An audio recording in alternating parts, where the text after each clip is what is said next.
Welcome to Lynn Live. In this clip, we're going to talk about the relationship between the psoas and quadricep muscles and postural integrity, and the hamstring muscles and postural integrity. Now, if my hamstrings are tight, and they start here at the sits bones and end down there below the knees, if they're tight, it means they're shortening, right? And so if my hamstrings are shortening, my sits bones get pulled down to the earth. And watch what happens to my posture, specifically the lumbar curve. Tight hamstrings, here we go. The sit bones get pulled down. I lose my lumbar curve. Not only that, but my energy, my body weight is falling to the back plane of my body.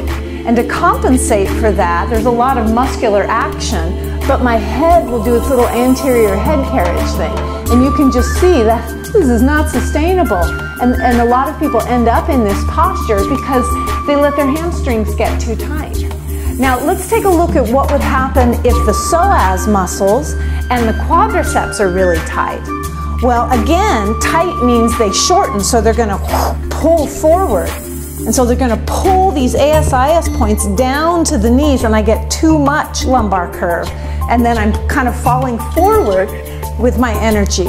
And the erector spinae will grip and grip and grip, trying to pull me back into the back body so I don't do a face plant, right? So there's a lot of compensatory energy that can be wasted when these muscle groups that support our posture in balance, when they're tight. Yeah? And so if you're somebody who's wondering why I'm exhausted at the end of the day, or you have chronic fatigue, sometimes just simple practice of yoga to keep these postural muscle groups nice and open allows you to come back to that plumb line where you move through the world almost like you're floating, because everything is stacked up with the line of gravity, with the pull of gravity, and you're not resisting yourself so much. So again, we want to avoid tight hamstrings, which makes us lose the architecture of our lumbar curve, very important, and makes us fall into the back body. So we're going to stretch out the hamstrings so we get our lumbar curve and we can move our thigh bones back. And we also want to keep our quadriceps nice and open, because if they're too tight, then we fall forward and get some compression in the back of the inner vertebral discs here.